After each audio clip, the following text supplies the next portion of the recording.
App licence की दुनिया का बेमिसाल संगम। हर खुशियों को लेंगे आप जीत, बस अपने जीवन में इस्तेमाल करें अजीत।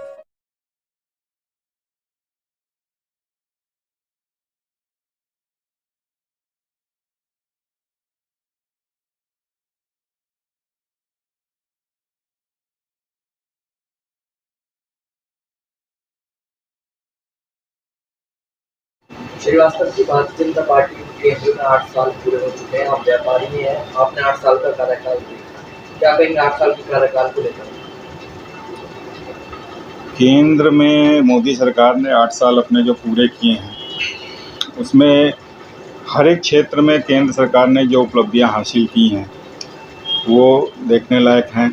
जैसे जन कल्याण नीति जो केंद्र सरकार ने बनाई, अब से पहले भी सरकारें जन कल्याण नीति लाती थी, लेकिन ये देखने में आता था कि ज़मीनी स्तर पर जो लाभार्थी थे उनको बेनिफिट्स वहाँ तक नहीं पहुँच पाता था। लेकिन केंद्र सरकार में जब से 2014 में मोदी सरकार आई, उसमें हमने ये देखा कि जो भी जन कल्याण नीतियाँ आईं, उसका अंतिम आदमी तक उसका लाभ लोगों तक पहुंचा। जैसे जनधन खाते खोले गए, अपने भारत की मैक्सिमम आबादी को बैंक से जोड़ा गया। फिर उसके तहत जो भी सरकारी बेनिफिट्स दिए जाते हैं, चाहे वो गैस की सब्सिडी हो या बीपीएल योजना के तहत अलग अलग योजनाओं के तहत जो लाभ हो, वो सारे उनके बैंक खातों में डायरेक्ट पहुंचना चालू हुए। तो ये तो जन कल्याण स्तर पे देखने को मिला।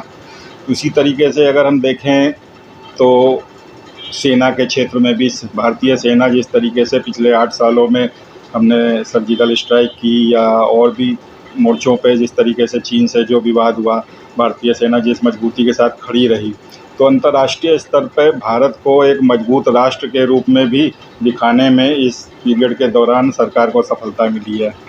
उसी तरीके से आर्थिक मोर्चों पे भी केंद्र सरकार ने बड़े फैसले लिए, जैसे नोटबंदी हुई, एक देश एक टैक्स जीएसटी आया।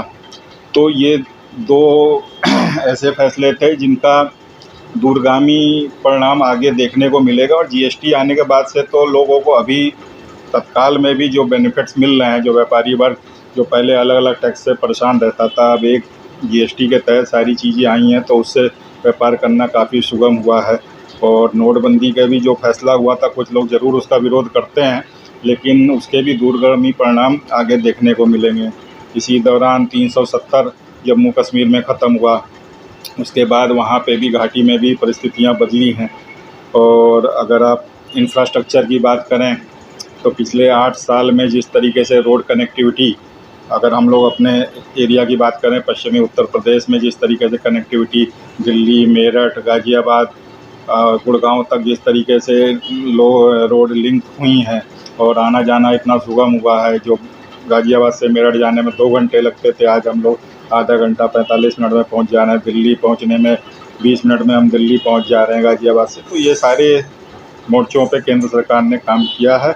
और जहाँ तक मेरा अपना विचार है कि मैं तो मानता हूँ कि पिछले 8 सालों में जिस तरीके से सरकार ने काम किया है वो बहुत ही सराहनीय है। आप व्यापारियों के लिए क्या कुछ चाहे ना सालों में? कि व्यापारी का, जैसे मैंने पहले भी कहा कि जीएसटी का जो फैसला था, जीएसटी का आपने जिक्र किया, लेकिन जब जीएसटी लागू हुई तो जीएसटी से काफी सारे व्यापारी परेशान होने की वजह ये रही कि जीएसटी में बार-बार संशोधन सरकार कर रही थी, उससे बड़े परेशान। देखिए, कोई भी जब नई चीज़ लागू की जाती है तो उसमें ज़रूर दिक्कतें आती हैं। जैसे अगर हम एक छोटे से अभी कोविड के बाद से बच्चों की पढ़ाई की बात करें, जब ऑनलाइन व्यवस्था हुई और बच्चों को ऑनलाइन पढ़ना पड़ा तो कितनी दिक्कतें आईं। लोगों को वर्क फ्रॉम होम जब ऑनलाइन करना पड़ा, कितनी दिक्कतें आईं। लेकिन आज की डेट में चाहे बच्चे हों, आप उनसे पूछें तो वो ऑनलाइन पढ़ाई को प्रेफर करते हैं, या जिन्हें वर्क फ्रॉम होम 2 साल में करने को मिला है, आज की डेट में वो ऑप्ट करते हैं कि हमें वर्क फ्रॉम होम ही मिले, हमें जाके काम ना करना पड़े। तो जब चीज़ें नई नई आती हैं तो कठिनाइयाँ होती हैं, लेकिन जब लोग यूज्ड टू हो जाते हैं उनसे तो वो चीज़ें सुगम हो जाती हैं। छोटे व्यापारियों के स्तर पे जीएसटी जब आई तो शुरू में उन्हें दिक्कतें आ रही थी, और केंद्र सरकार ने इसीलिए हर महीने जो जीएसटी काउंसिल की मीटिंग होती थी उसमें नए नए प्रावधानों को जोड़ के उसको आसान करने का काम किया। और आज की डेट में छोटे व्यापारी भी उससे लाभार्थी बने हैं और बड़े व्यापारी भी बने हैं, और जीएसटी आज की डेट में सभी के लिए सुगम एक टैक्स पोर्टल प्रोवाइड कर रहा है। आपने ऑनलाइन पढ़ाई की बात की, इस ऑनलाइन पढ़ाई से कहीं न कहीं फायदा तो हुआ बच्चों को, लेकिन कहीं न कहीं नुकसान भी हुआ। नुकसान ऐसे हुआ कि जब बच्चे लगातार 1-1, 2-2 घंटा अपनी मोबाइल स्क्रीन पर या लैपटॉप की स्क्रीन पर देखकर उनकी आँखों की रोशनी कम होती है, सिर में दर्द होता है। इसको लेकर के आप कुछ बिल्कुल, कि देखिए हर चीज़ के दो पक्ष होते हैं, एक तरफ फ़ायदे होते हैं तो कुछ तरह दूसरे पक्ष में उसके कुछ नुकसान भी होते हैं। आँखों पे स्ट्रेस की आपने बात कही, वो बिल्कुल वाजिब बात है, वो हो रहा है। इसी की तरह साथ के साथ उनको फ़िज़िकल प्रॉब्लम भी आ रही है, क्योंकि फ़िज़िकल एक्टिविटी बिल्कुल ही ख़त्म हो गई है। चाहे वो बच्चे हों या जो वर्क फ्रॉम होम कर रहे हैं, बड़े लोग भी, उनको भी ये दिक्कत आ रही है। हाँ, तो ये है कि उनको उस चीज़ से अपने आप को कैसे बचाना है, कैसे उनको अपनी रोज़मर्रा की जो जीवन शैली है उसमें कैसे उसको अडॉप्ट करना है, ये उनको अपने लेवल पे देखने वाली बात होगी। हाँ, लेकिन ऑनलाइन से अब जैसे बच्चे जो 12th के बच्चे थे या जो ग्रेजुएशन के बच्चे थे, जो गाज़ियाबाद में रहते हैं और दिल्ली वो कोचिंग करने जाते थे कॉम्पिटिटिव एग्ज़ाम की, 2-2 ढाई-ढाई घंटे उनके आने-जाने में खर्च होते थे। वो 4 घंटे आज उनको बच रहे हैं जिसमें वो अपनी पढ़ाई में ध्यान दे सकते हैं। अब वो 4 घंटे में अगर 2 घंटे भी पढ़ते हैं, 2 घंटे वो अपनी फ़िज़िकल एक्टिविटी को देखते हैं, तो वो मैनेज कर सकते हैं। कश्मीर का आपने ज़िक्र किया कि कश्मीर की तो धारा 370 हटा दी गई, वहाँ की स्थितियाँ बदल गई।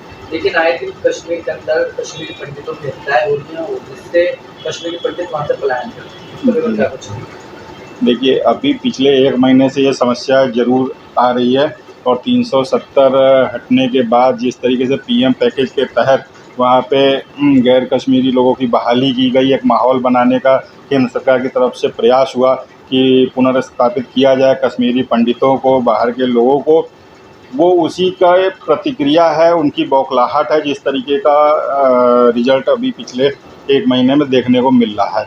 लेकिन अभी शाह जी के नेतृत्व में गृह मंत्रालय की मीटिंग हुई है, जिसमें वहाँ के एलजी मनोज सिन्हा जी भी उपस्थित थे, हमारे रक्षा सलाहकार अजीत डोभाल जी भी मौजूद थे और उसमें एक सख्त निर्णय लिया गया है और मुझे बहुत पूरी उम्मीद है कि आने वाले कुछ समय में ही परिस्थितियाँ जो अभी इस तरीके की तनातनी की दिख रही हैं, उसको ज़रूर केंद्र सरकार फिर से अपने नॉर्मल स्थिति में लाने का काम करेगी और हमारे जो कश्मीरी भाई पंडित हैं वहाँ पे, उनको किसी प्रकार की दिक्कत नहीं आने देगी, ऐसा मेरा पूरा विश्वास है।